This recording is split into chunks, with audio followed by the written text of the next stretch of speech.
In the Heights, I buy my coffee, and I buy my coffee. Set my sights on only what I need to know. And what you need to know is we're back, bitches! We're back, and the hiatus is not going to be as long ever again. Please. Hopefully. Please. I would really like it if we didn't have to spend a year like that. Anyway, welcome back, ladies and gentlemen, to StillerBros at the movies. And for the first time in 15 months, we are going to a movie theater to see an actual movie that we have never seen before that came out this year. Ladies and gentlemen, before there was Hamilton, there was In the Heights.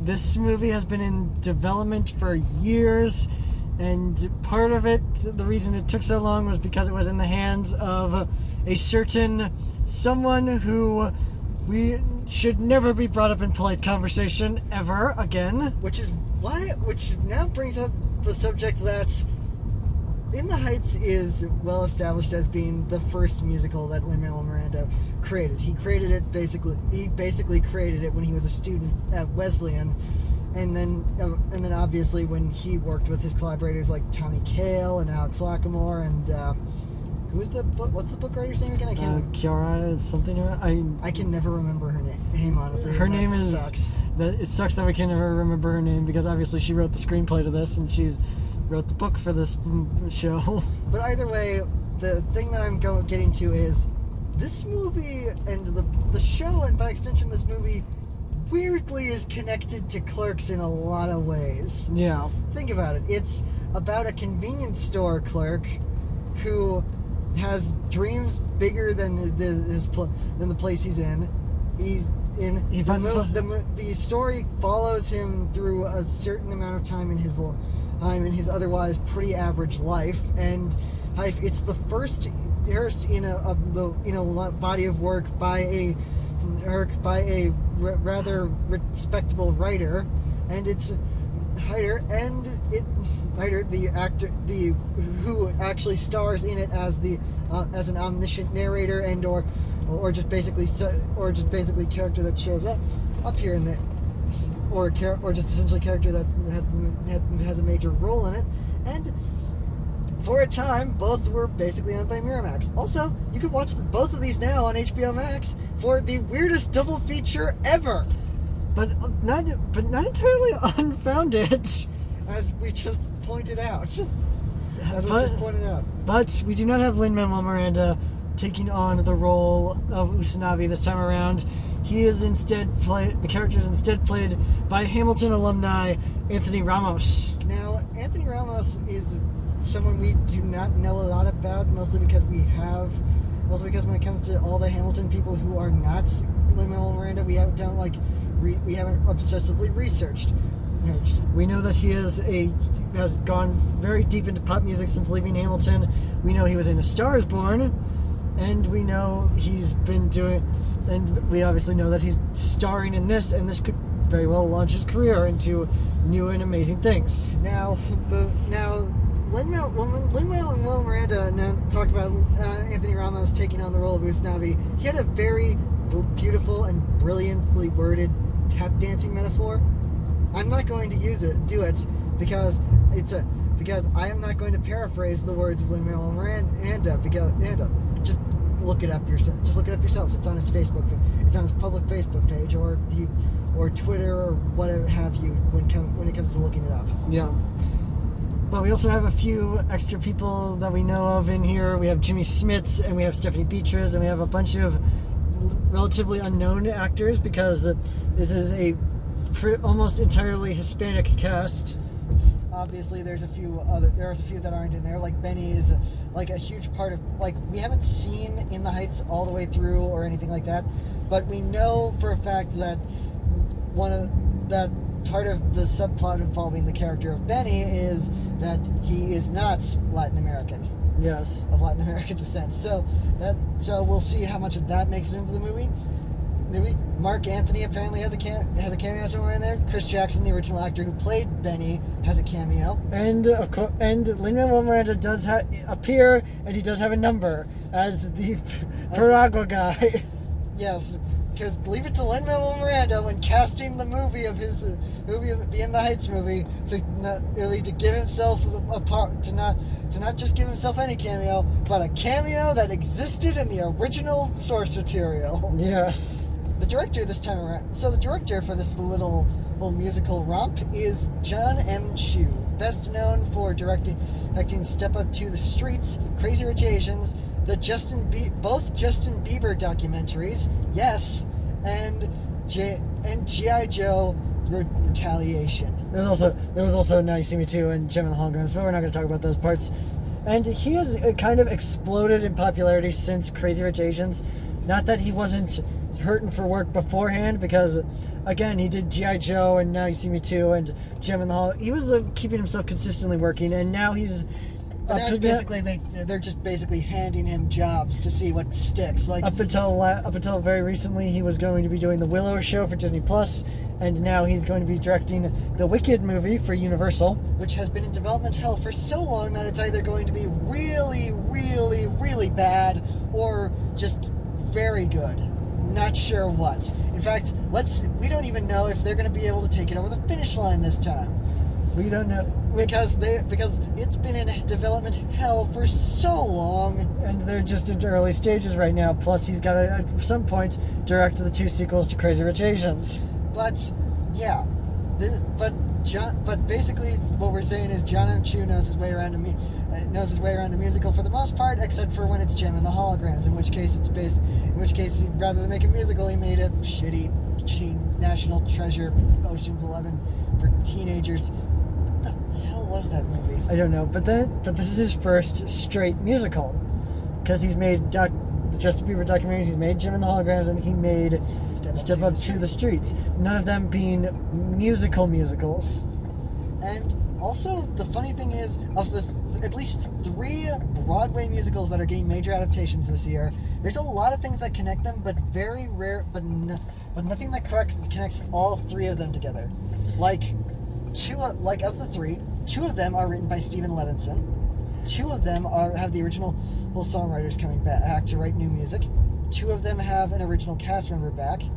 2 of them are produced by Lin-Manuel Miranda. 2 of them have the original book writers back, but they're not the same 2 as Stephen Levinson is screenwriting. They're connected. They're all connected, but so far as far as I can parse, the only thing connecting these 3 movies, which is In the Heights, Tick Tick Boom, and Dear Evan Hansen, is the fact that they are all 3 based on Broadway musicals of some kind. Yes. Also, 2 of them have had Lin-Manuel Miranda at one time star in a production of them. But not. Oh, and also 2 of the 3 had Alex Lacamoire arrange the original Broadway production numbers for them. Yes. So, yeah. These are all things that we have had on our minds for months that we haven't been able to say because we haven't been able to make an episode for God knows how fucking long. Thanks a lot, President Orange Cheeto shit. Anyway, that's it. In the Heights, we've heard great things even before everything. Like a year ago. They were doing screenings a year ago, because they could do screenings a year ago, because this movie's been sitting on the shelf. Thank you once again, President Cheeto shit. But a year ago, they were doing critic screenings for this, and all the critics were, and pretty much every critic was saying, yeah, this is actually fantastic. This is actually fantastic. It's going to be great. We're going to have fun. You're going to have fun. It's going to be a fun time at the movies. Now, obviously, we are vaccinated. And the mask mandate in Minnesota is currently dropped for all those vaccinated. However, we still have these. We are just we're making sure our bases are covered. We're basically not. We're probably not going to put them on, but we're gonna. But I always carry mine around. But I'm always carrying mine around outside the house just in case I ever need to, because it's basically a whatever the place in question feels. It's a courtesy. And we're not the kinds of jackasses who will throw a fit about it. So we're keeping these with. So we have these with us. We probably won't wear them unless we have to. So in the long run, In the Heights, we're gonna go see it. Hopefully we like it. Hopefully it's good. We've seen the first 8 minutes and the song got stuck in our heads for like the entire day after watching it for the first time. So hopefully we like it. Yeah, but we're going into a theater, guys. So we'll see you guys after the jump. Woo! Okay, guys. We're out. So, what can be said about In the Heights that hasn't already been said by theater critics, movie critics, and most of the people who have just basically theater geeks who worship at Lin-Manuel Miranda's feet? It is definitely something to be experienced, especially a great movie to bring people back to the theaters. Just a feel-good movie with a lot of heart and a lot of passion towards a community and a neighborhood that the people who wrote this clearly have a love for and wanted to bring to the world. I mean, the biggest thing about this movie is that it's definitely very much sprung from the mind of the man who created Hamilton. There's shades of what he would end up creating afterwards. Granted, this is an adaptation that he was heavily involved, that Lin-Manuel Miranda was heavily involved in. So obviously, he got to make changes and things like that to make it better than he did before. But most of it was Chiara who had it as a new script, and John M. Chu's direction, which is fantastic. Made only better by Alice Brooks's incredible cinematography. So earlier today I stumbled upon an article where people are like, how did they do that pool scene? Screw that. I want to know how they did the fire escape scene. The fire escape scene was insane. Like, it's how we don't, like, you can't see the seams where they could, they make it look like there's a scene, it's Benny and Nina dancing on the side of a building starting from the fire escape, and I've got an idea of how they do it, but I also don't know, but I'm also not clear on it because they make the transition look like certain parts of the transition look like it's one take. Yeah. There's a lot of one-take shots here as well, a lot of wides. There's not a lot of cutting around except for a few numbers where... It needs to be the high energy numbers. They need to jump. It's like boom, look at this, boom, look at this, boom, look at this, boom, look at this. It's not, boom, we can't get these actors to actually learn the dances, so we need to actually figure out how to shoot around that. There's a lot of high energy numbers. It's a very rooted in this Latin music scene, as well as just being an insane hip-hop lyricism and these incredible dance numbers that are complex in so many ways that they actually have at one point contortionists. Yeah, it's just fantastic, and the fact that this is when I at least listen to a Broadway musical, I'm visualizing the movie in my head in places. And I gotta be honest, I am never thinking this deep into it. I'm never thinking of, let's use graphics, or let's have this or this or this. I'm thinking more of a Broadway mindset when John M. Chu is thinking, no, it's a movie. We're gonna make a movie. Like the opening number, it does not take place entirely in the bodega like it does in the show, because the show is only you only can have the stage to work with. Here they are cutting around to different locations just in the opening number. Then there's things like we've got these huge crowds. We've got all these things. We've got the music is still fantastic. It's catchy as all hell, and honestly, it has been like 2 years since I've listened to the In the Heights soundtrack beginning to end, and there are still whole tracks that I remember, that I surprisingly could remember pieces of, and including Cold Champagne, which is just this wonderful little number, that I guess could call the that would be enough or so of the if you were continuing the Hamilton comparisons. Yeah, that's another thing. The music is nothing like Hamilton, so you can see kind of where Lin-Manuel Miranda came from, and how he could take this idea and the idea of Hamilton and just continue to make two completely different shows that if you put them side by side, you probably wouldn't guess they're from the same guy.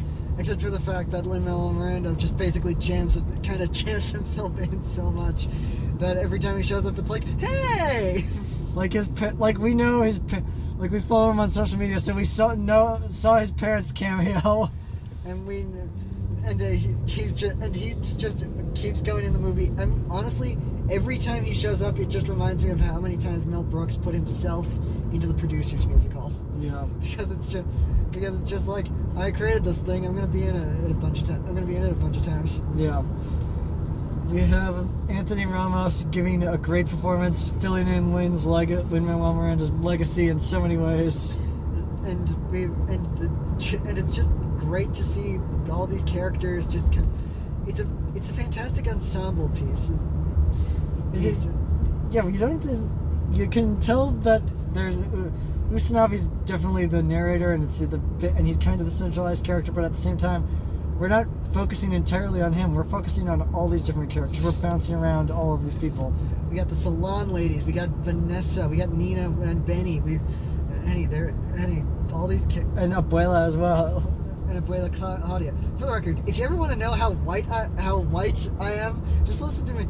Just listen to me singing along to the opening number in the Heights, especially the part where I'm doing the dialogue of Abuela, my fridge broke. I've got cafe, but no con leche. We are definitely some pasty white boys. Yeah. But it just felt good to see something like this, a nice feel-good movie in a movie theater with actual people in it. Yes, people around. Some masked, some not. Which is fine. The important thing is that people were taking the proper precautions. If you're comfortable without a mask, then don't worry about it. If you're vaccinated, but you're still comfortable with the mask, you still would feel comfortable with the mask on, that's fine. If you're comfortable without your mask, if you're not vaccinated and you're not wearing your mask, fuck you. But in the end, it was nice to be in a movie theater with people to see this on the biggest screen possible. Now we're just going for a while now until it's actually declared, hey, pandemic over, free and clear. Every movie we review for the next few months at least is gonna come with the caveats, as long as you're vaccinated and or masked up. Go see it. You can go see it, but we're vaccinated. We masked up the last time we went to a movie, but now we're actually but now that the mandate here in this state has been dropped, we're more comfortable, and we are comfortable being maskless. And if you're not comfortable, if you're not comfortable unless you're wearing a mask, that's fine. You can continue to do that. It's your right. It's your choice. It's your right. But the fact is, it's also important that we saw this movie in theaters first, so that the box office could reflect it, so that the theater can get a little bit of money towards it, so that we don't have to worry about our favorite theater closing down. At the end of the movie, Usnavi sings about how he's found his island, and not to sound corny, but kind of feels like this movie theater is our island. We've been going to this since before we could even function, and and it's just nice to come back to this. It's like coming back to church, or it's a religion to us in a way. Movies are a place where we escape, and the fact that we can go to see things like that, and the fact that we can go see things like this is a big part of that. And it's great. Songs that get stuck in your head in a musical movie. That's great. Spectacle is great. Seeing these things that we wouldn't get to see anywhere else is great. And the fact that we lost this escapism for a year because people were not, because there were certain people who we have really mentioned, but we're not going to fully mention at all. Let's not get into a rant. We're not going to get into a rant, long and short of it is, it's nice to come back to something comfortable and familiar again. And In the Heights is that comfortable and familiarity. I'm sure there's a lot of people have already come back to who were fully vaccinated and masked up and everything like that, who want like a lot more of the movies that have been coming out lately have come back to the theater to more stuff. They've probably gone back for The Conjuring or A Quiet Place or anything like that, or Raya and the Last Dragon or anything like that. But we waited because we had to see this one. This one had to be one of the first. And now theaters are opening up, movies are coming back, and we're ready for a lot more to come. We're going to be seeing new stuff almost every week now. Thanks to the fact that movie theaters are opening up and we can do that, and we can do this, and I'm just so grateful for that. So now that all that's over, anything else to add? I got nothing. Anything to actually say about the movie now? I mean, the music is great. The movie is just a feel-good thing. If you want to get out into the world, you just want to get back out into the world and enjoy yourself, and you feel like you're comfortable enough to do it, go see this. Yes, and if you don't feel comfortable going out, then just watch it on HBO Max. It's available. We don't want to make it sound like HBO Max is the be-all end-all, because it still kind of sucks what they're doing to the theater industry by doing this whole day and date thing for free. But which is not to say that it wasn't a good option, but it was kind of shitty that they didn't bring the filmmakers in on it give the filmmakers a heads up beforehand. But long story short, In the Heights, it's good. See it however you feel comfortable, however you can, and because this movie needs to be seen and experienced, and it's just a great feel-good movie to come back to the theater for. Especially since a lot of the people who are involved in it, you just you want to see them succeed, because they're just such great. They just seem like such great. They just have always just come out as like these great people, like Lin and John M. Chu and Anthony Ramos and all these great people who have just spent the last year showing just how great of human beings they can be. So, I think on that note, it's time we say goodbye. Be sure to like and subscribe, and don't forget to tune in next time. Very soon. Very soon. Very, very soon. What's wrong with you? Stupido! Bye. Bye.